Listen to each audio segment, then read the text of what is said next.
Hello guys, I'm Timothy Earl back with another video here on Baseball Talk with the Earl Brothers. And today I wanted to have a little bit of fun because I wanted to talk about a certain team, and I'm going to call them the biggest balls in college baseball. And you guys are going to see in a minute when I talk about their schedule and why exactly what Xavier is doing for a major school in the Big East should be kind of duplicated by a lot of teams. Now, you are seeing some other teams do it. I know South Florida does it a little bit because that was the former head coach of Indiana State who did it all the time, where they kind of break through the RPI talk, which RPI is your rankings, and that's how teams get into the tournament. You'll notice that when it comes to tournament time, when they do like Field of 64, Field of all that stuff, they'll start talking about RPIs of teams. And basically, that's just saying how you do, who you've played, and how your opponents have done. That kind of builds their rankings on how good a team actually is. And the team we're going to be talking about is Xavier. And I'm going to basically go and run down their schedule with you so that you can get an idea of what exactly Xavier is doing and why this is going to set them up really well, where I know, although it has not worked the last 2 years, they were bubble teams. They should be a team that, if they play well enough through the schedule, could get an at-large bid if they don't win the Big East. Now, we'll go ahead and look at their schedule and what they've done so far this year. They are 4-7 to start the year, which is not great. Let's see what they've done. They start off the year in my own backyard in Greenville, North Carolina, against East Carolina, where they won 2 out of 3 at ECU, which big weekend for them, huge weekend for them. ECU is going to be a team that's going to make the tournament. They were coming in the favorites to win the American coming into the year, and I think they win the American Conference. So Xavier wanted to challenge themselves the first weekend. ECU said, "Come here, let's do it," and they did. And Xavier took care of business. In that one, they won 4-3, 9-3, and then they lost the final game 12-5 when they just didn't have any more arms left. So then you go, all right, so they must have went home and played somebody easy. They went, no, screw that. Let's go to Louisville, who was preseason 8th or top 10 after they made Omaha last year. They go there for a midweek game, and they lose 23-11, which Louisville was coming off of a rough first weekend. They kind of got themselves back up, and Xavier's mid-tier arms aren't the greatest, as we can see there. But Louisville is definitely a team that's going to hit. Now, they are now unranked after a rough start, but Louisville is definitely a team I could see making the tournament. They're not going to host, but I see them as a solid 2 seed, and if they really have a bad year, a 3 seed in the tournament. I do think that Louisville, though, is going to help their RPI because at the end of the day, they're going to be a tournament team. So far, they've played ECU and Louisville, 2 teams that I think is going to make the tournament. Then they head to Fayetteville, Arkansas to face the Razorbacks. God damn, what are you doing? They get swept. Now, one of the games, they lost 7-6, which close game. For Friday night game, they lose 5-2, close game. Sunday, we won't talk about. They lose 11-0. But close games against Arkansas for the first 2. Now, what have we seen from Arkansas? They have not looked great, although they are a team that is still kind of highly ranked. Arkansas is a team that is still ranked number 6 in the D1 rankings, which I don't necessarily agree with. I don't think they're that high of a team because they have losses like Arkansas State and UT Arlington. So it's just I'm not super high on Arkansas, but D1 baseball still has them at number 6. So that's a series going in, and that's going to help their RPI once again, going to a powerhouse SEC school and playing there. Then they go home and play Indiana. Now, Indiana, they end up losing to Indiana, but Power 4 school. And I think they did make the tournament last year, or they were a bubble team out. That's going to be a team that's going to stay competitive throughout the year. So losing to Indiana is not terrible, but it's a good scheduling spot for them. I like that from them. Then they went, all right, we played 1 game at home. Let's go out to California. And they played Fullerton, which Cal State Fullerton is kind of a little bit on the up. They were a powerhouse back in the 2000s and 1990s. Like they were a good school. We haven't seen them up to that standard, but they are definitely starting to gain some talent again. Xavier goes and wins 2 out of 3 on the road. Awesome, fantastic series for them. Which, in case you guys like going out being a road series and winning that, it's going to boost your RPI. So good on them to do that. So far in the first, so that's where that's the first 11 games. They played 1 at home.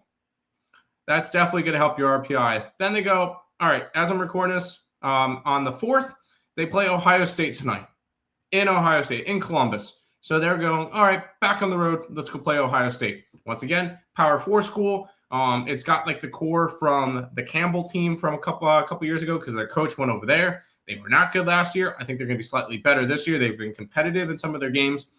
Power 4 school, it's going to help your RPI, especially going on the road. So now they take it easy, right? No. Let's go to Corvallis and play the Beavers for 4. So March 6th, 7th, 8th, and 9th, they're going to be playing in Oregon State, which Oregon State, according to D1 rankings, is currently the number 18 team in the nation. They're scheduling themselves really tough opponents, and I absolutely love what they're doing. Then you got to be like, all right, fine. Now they're going to go home. They go, all right, hold on. Before we leave Oregon, let's go to Eugene and play the Ducks for 2 in the midweek. Okay. Now, Oregon is not ranked yet. They should be. They're 9-1. They're playing good baseball. They're not ranked quite yet, but coming the end of the year, that's going to be a ranked team, but all 6 of those games are going to be heavy RPI boosting plays, boosting games for them. So at this point, so that's now 7 extra games out of the first 18 games of the year, you play 1 home game. I don't care who you play, that's going to boost your RPI. And you've got games ECU, Louisville, Arkansas, Cal State Fullerton, Ohio State, Oregon. Holy crap, what a schedule. Then they come home, they get Evansville, which Missouri Valley team, they won a regional, the Greenville regional 2 years ago. And then they end up losing to Tennessee in that tournament. This is an Evansville team that still's got some skill. So not a terribly easy. Now, I don't think Evansville is going to be great this year, but at least they get some type of easier matchup per se. Then they get Ohio State again at home this time. Cool. Once again, you're scheduling a Power 4 school. Once again, it's an in-state rivalry, so I like that spot. I think that's a game they could win. Then they get to stay at home and they play Wofford, which I'm not sold on Wofford. They're a small school from the SoCon. It should be a good game for them, but I'm not. That's not really that big of a series, but hey, get some wins. Then they go and they have a midweek game against Cincinnati. Once again, in-state school, same city school, because if you didn't know, Xavier is in Cincinnati, Ohio. So same city. That's going to be a big rivalry game. Awesome. Now let's head into conference play, and they can jump right into conference play with the team that's favored to win the conference in UConn. UConn is going to be a strong school. They barely missed out on making the tournament last year. They were one of the bubble teams along with Xavier. Honestly, I looked at the pool last year and went, UConn and Xavier could have gotten in. Like, both of them were regional caliber teams. I think UConn's going to be right back in that spot this year. They play – all the Big East teams play a pretty similar schedule of, like, a lot of power schools. I'm just kind of showcasing what Xavier's doing. But UConn kind of does the same thing. They get a midweek game against Ball State, which Ball State I had as a team that I think is going to make it out of the MAC. Now you got Kent State that's had a nice resurgence, and they took 2 out of 3 from Tennessee. I'm still a Ball State person for the MAC. I think they make the tournament this year. They go to DC to play Georgetown. I think Georgetown's going to be a little bit better, but that should be a series that they take care of. You get to go to Wright State. Once again, Wright State's going to win the Horizon. They're going to be a nice little RPI team that Wright State plays a tough schedule too. They win the Horizon though. And if they don't, then something's gone wrong. I think they've won the Horizon like 5 or 6 years in a row. Oh, wait, no. EKU won it a couple of years ago. But Wright State's normally a pretty good baseball program. They head to Villanova, which is going to be one of the bottom. They have a home series against Villanova. They're going to be one of the bottom teams in the Big East. They play at Cincinnati again. Once again, RPI booster, Power 4 school. I like that. I like them going and playing Cincinnati, Ohio. I like them playing the in-state teams. That's cool. They go against Seton Hall in the midweek or on the weekend for conference play. That's typical conference, and that's going to be in Seton Hall. And then you're like, all right, we're kind of just flowing now. The schedule's getting easier. What should we do now? Let's go to Vanderbilt. Okay, they go to Vanderbilt for a midweek game on Tuesday, April 21st. Because their schedule isn't hard enough. They're going to go throw another SEC school in there at the SEC school. I love it.